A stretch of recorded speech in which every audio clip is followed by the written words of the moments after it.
Hi, in this video I'll teach you how you can add music to your Instagram story. So first off, I'm going to press on your story right here in the left corner. And from here we can either import our own image or take one. I'm going to click on camera and just take a random blank picture.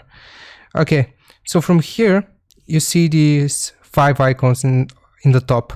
You need to press on the third one next to the double A letters. You need to press on the stickers. So the third one. Okay, from here you see these options, and somewhere around here on the third line there should be an option that says music. If we press on it, it will bring up a music library.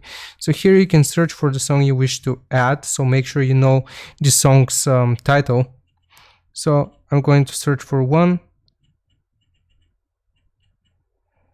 Okay, like that, and you can just tap on it and it's going to add it.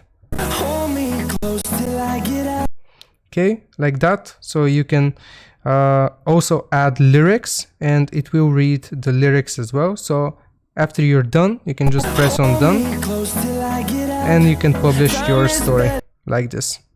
So that is how you add music to an Instagram story. Thanks for watching. Leave a like and sub if this helped you out, and I'll see you next time.